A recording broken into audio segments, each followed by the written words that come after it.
Sa iba pang mga balita, 200 million pesos mula sa pork barrel ng 3 senador at isang party list representative ang napunta raw sa isang questionableng NGO o non-government organization di umano. Ayon pa sa COA o Commission on Audit, hindi qualified na tumanggap ng pondo ng gobyerno ang naturang NGO. Live mula sa Quezon City, may report si Joseph Morong. Joseph. Jessica, milyong piso nga ng PDA o yung Priority Development Assistance Fund o yung mas kilala natin sa tawag na pork barrel. Ang hindi ngayon alam ng COA, Commission on Audit, kung saan napunta at sino ang nakinabang. Yung pera, tulad ng sinabi mo, ay galing sa 3 senador at isang party list representative. Sila raw mismo, ayon sa COA, ang nag-nominate doon sa NGO na nakita ng COA na kaduda-duda.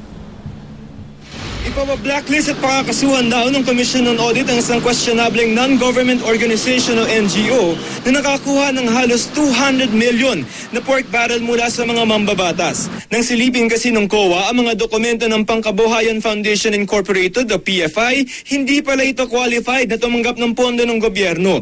Kaduda-duda raw ang mga tax identification number ng PFI. Nasa Quezon City din daw ang opisina nito, gayong ang mga livelihood projects nito ay nasa malalayong probinsya.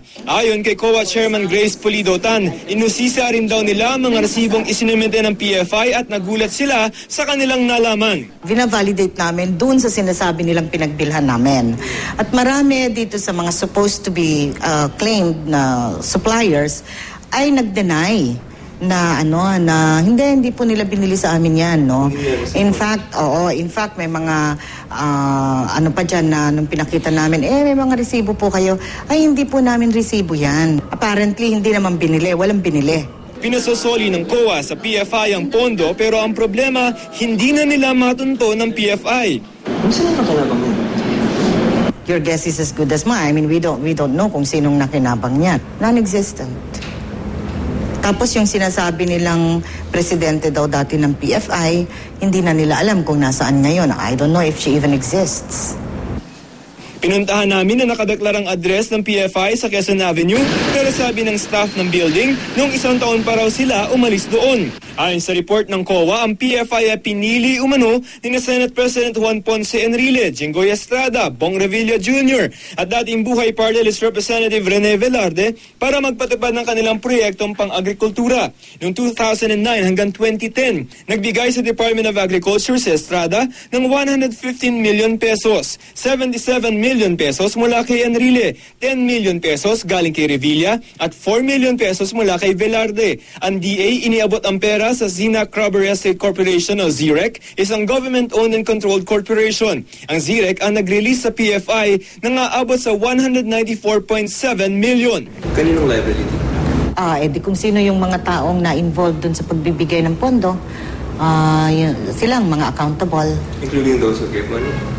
Including those who gave money? What do you mean? Senators. Can it extend to them? Wala namang kaming nakikitang koneksyon, no? Kung may makita siguro kami, why not? So far, wala naman. PFI, ZREC, yeah. Sa isang statement, ipinaliwanag ni Enrile na ang tanging partisipasyon ng mga mambabatas ay ang pagtukoy sa mga proyektong popondohan ng kanilang pork barrel. Responsibilidad daw ng DA na tiyakin ang kakayahan at kwalifikasyon ng mga bibigyan ng pera. Ang DA din ang itinuturo ni Senador Revilla. Aniya dapat daw magpaliwanag ang DA at ang mismong NGO na tumanggap ng pondo upang liwanagin sa publiko kung saan napunta ang pondo. Si Senador Estrada naman nanawagan ng investigasyon para malaman kung sino ang nakinabang dito. Sinusubukan pa namin kunan ng pahayag si Velarde. Sabi naman ni Agriculture Secretary Proceso Alcala nang umupo siya sa pwesto noong 2010 ay pinatigil na nila ang pagpasok ng PDAF sa DA. Naglabas na rin ng utos si Alcala para imbestigahan ang umano'y anomalya. Noong 2009, ang nakaupong Agriculture Secretary ay ang kasalukuyang Bohol Congressman na si Arthur Yap. Sa isang text message, sinabi ni Yap na hindi daw niya naaalala ang pangalan ng PFI. Pinapayagan naman daw talaga na mag-endorso ng mga kooperatiba ang mga senador at kongresista. Pero dapat daw managot ang mga co-op. Nasa proseso ngayon ang Commission on Audit ng pagbusisi kung saan napupunta yung PDAF, yung Priority Development Assistance Fund o yung tinatawag natin o mas kilala sa tawag na pork barrel. At ngayon pa lamang, may mga pattern na nakikita ang COA. How much is involved? The billions and billions of pesos. Kasi 3 taon yan, ano? Jessica, ayon dito sa COA, no, ay ino-audit na nila yung lahat ng mga PDAF na na dumaan dun sa mga iba't ibang ahensya ng ating pamahalaan simula pa noong 2007. Kaya lang ang nakakalungkot ay tila may pattern down na yung pagbibigay ng pondo ng PDAF doon sa mga bogus, no, na mga NGO ay medyo malawakan yung ganyang practice, Jessica. Okay, under the rules, Joseph, sa ilalim ng batas o sa rules ng COA, sino ang may accountability dito sa kanilang pork barrel? Yung nagbigay na congressman o mga senador o kasi pumunta rin ito sa isa pang government department o ang Department of Agriculture. Sino ang may mas malaki at mas malinaw na accountability dito sa isyong ito? Ang sabi ng COA, ang maliwanag na kailangan magpaliwanag at kung may kakasuhan ay itong PFI, no? Ito yung Pangkabuhayan Foundation Incorporated kasi sila yung binigyan ng pera and they should liquidate na hindi pa nila nagagawa yan at kasi nga medyo dubious yung mga resibo na binibigay. Ngayon, yung ZREC, kasi sila yung nag-channel ng pera, ay pwede rin daw masilip ang liability.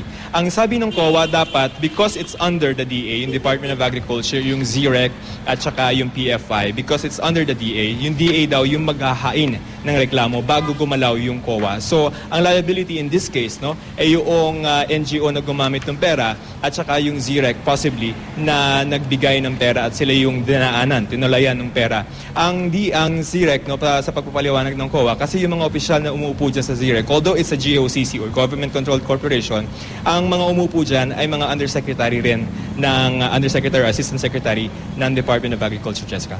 Okay, in this case, parang sinasabi ng COA, yung mga senador na nagbigay nitong pondo ng kanilang pork barrel, malinaw na walang liability o accountability? Ang so far, doon sa kanilang audit report for 2011, ay walang nakikita pa ng masyadong link, no? Meron lang na-mention doon na ang yung DA at saka ZREC ay hindi na nila masyadong sinilip yung PFI, whether it was qualified or not, because according to the document, doon sa COA report, audit report, ay ito daw naman ay ninominate na noong 4 na mga mabatas natin na sila na ito yung bibigyan ng kanilang mga PDAF to implement yung mga projects na for the said provinces, Jessica. Okay, so sa auditing ng pork barrel, walang pwedeng panghawakan ang COA sa mga mambabatas? So far in this case, ang sinabi ni Chairman Pulido Tan, wala pa so far, Jessica. Okay, ano na raw ang mangyayari ngayon? Nawawala itong PFI na ito, hindi malaman kung saan ang opisina. How will the government now run after those who got the money? Paano natin mapaparusahan man lang itong mga di umano, di ba, questionable NGO na nakatanggap nitong hindi maliit na pera to, Joseph, at 200 million pesos, imagine? At 2009 pa yung nakita nila. So malay natin kung meron pa 2008 or 2007 pa na mga natanggap na pera yan. Ngayon, okay, yung ZREC, nandyan yung link mo dun sa PFI eh. Sila rin naman yung nakikipag-deal doon sa PFI. Ang sabi ng Department of Agriculture, kausap natin ng si Secretary Alcala, ay gumagawa na sila ng internal investigation within the Department of Agriculture para malaman kung sino yung dapat managot doon sa nawawalang pondo ng bayan, Jessica. Maraming salamat, Joseph Morong.